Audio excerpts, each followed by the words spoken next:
আসসালামু আলাইকুম। BD cooking ফুডের আজকের পর্বে আমি আপনাদেরকে স্বাগত জানাচ্ছি। আজকে আমি আপনাদেরকে বানিয়ে দেখাবো রসগোল্লা। তবে এটা ছানার বানানো রসগোল্লা না, এটা সুজির বানানো রসগোল্লা। এটা বানানো খুবই সহজ আর অনেক কম সময়ে এটা বানানো যায়। তাই যাদের কাছে ছানার রসগোল্লাটা বানানো একটু ঝামেলার মনে হয় বা একটু সময় সাপেক্ষ মনে হয়, তাদের জন্য এটা একটা পারফেক্ট রেসিপি। এছাড়া এই রসগোল্লাটা কিন্তু স্পঞ্জি হয়, তবে ছানার রসগোল্লার মতো অতটা স্পঞ্জি হয় না, কিন্তু খেতে এটা দারুণ মজার। তাছাড়া এই রসগোল্লার নিজস্ব একটা স্বাদ আছে।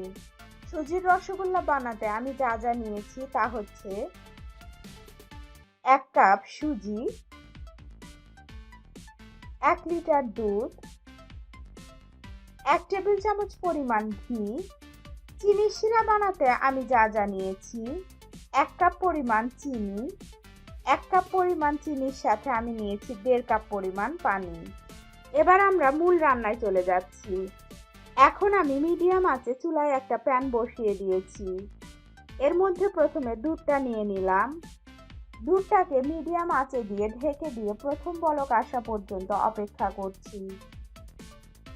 দুধে যখন বলক উঠতে শুরু করেছে তখন আমি এর মধ্যে ঘিটা দিয়ে দিচ্ছি। এখন এগুলোকে একটু নেড়ে দিব 1-2 মিনিটের জন্য। এখন আমি এর মধ্যে দিয়ে দিব সুজি, আর সুজিটা ঢালতে ঢালতে আমি এটাকে নাড়তে থাকবো। এ পর্যায়ে চুলার আঁচটা কমিয়ে মিডিয়াম থেকে মিডিয়াম লো করে দিয়েছি, আর মিডিয়াম লো আঁচে রেখে এটাকে নেড়ে চেড়ে আমি একটা ডোয়ের মতো হয়ে আসা পর্যন্ত অপেক্ষা করব। মিষ্টির ডোটা তৈরি হয়ে গেছে, এখন আমি এটাকে নামিয়ে নিচ্ছি। মিষ্টির ডোটা কিছুটা ঠান্ডা হয়ে আসলে আমি মিষ্টিটা বানিয়ে ফেলবো। মিষ্টি বানানোর জন্য আমি হাতে অল্প পরিমাণ ঘি লাগিয়ে নিয়েছি। এখন এই ডোটা অল্প করে নিয়ে মিষ্টির শেপে বানিয়ে নিচ্ছি। প্রথমে অল্প করে হাতে নিয়ে কিছুক্ষণ এভাবে চেপে নিতে হবে। কিছুক্ষণ চেপে নেওয়ার পর এইভাবে 2 হাত দিয়ে এটাকে একটু গোল বলের মতো করে নিতে হবে। একটা মিষ্টি আমি এভাবে গোল করে বানিয়ে নিয়েছি। একইভাবে আমি বাকি মিষ্টিগুলো বানিয়ে নেব। দেখুন সবগুলো মিষ্টি বানানো হয়ে গেছে।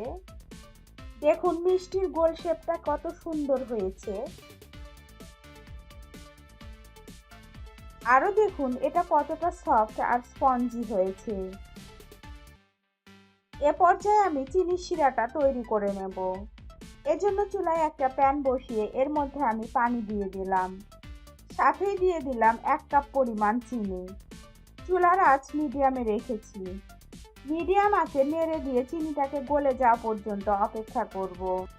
আমাদের এই চিনি শিরাটা কিন্তু খুব একটা বেশি ঘন করতে হবে না, জাস্ট চিনিটা ভালোভাবে গলে গিয়ে বলক উঠে আসা পর্যন্ত এটাকে জাল করব।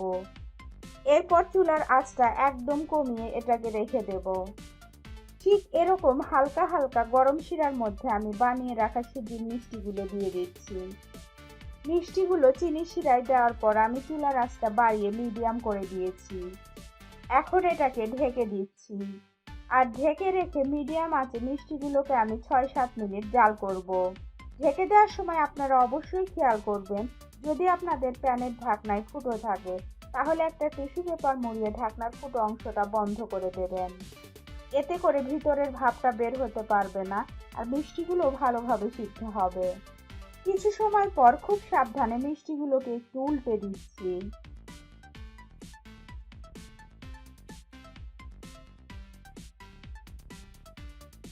আবারও ঢেকে দেব।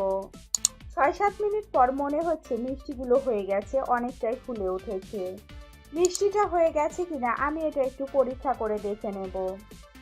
এর জন্য একটা বাটিতে পানি নিয়ে এর মধ্যে একটা মিষ্টি দিয়ে দিচ্ছি। মিষ্টিটা যদি পানির নিচে ডুবে থাকে তাহলে বুঝবেন মিষ্টিটা হয়ে গেছে। দেখুন মিষ্টিটা পানির নিচে ডুবে গেছে, তার মানে আমার মিষ্টিটা হয়ে গেছে। এখন চুলা বন্ধ করে দিয়েছি, আর মিষ্টিগুলোকে আমি একটা বাটিতে বেড়ে নিচ্ছি। দেখুন মিষ্টিগুলো কতটা সুন্দর হয়েছে। খুবই অল্প সময়ে কম ইনগ্রিডিয়েন্ট দিয়ে ঝটপট বানিয়ে নেওয়া যায় এই সুজির রসগোল্লা। তাই আমি আশা করছি আমার আজকের রেসিপিটা আপনারা বাসায় ট্রাই করবেন। এই ছিল আপনাদের জন্য আমার আজকের আয়োজন। আশা করছি আমার আজকের এই সুজির রসগোল্লা বানানোর রেসিপিটা আপনাদের কাছে ভালো লেগেছে। যদি আমার চ্যানেলটি এখনও সাবস্ক্রাইব না করে থাকেন, প্লিজ আমার চ্যানেলটি সাবস্ক্রাইব করুন। ভিডিওটি দেখার জন্য সবাইকে অসংখ্য ধন্যবাদ। ভালো থাকবেন আর ভালোবাসবেন দিদি কুকিং করতে।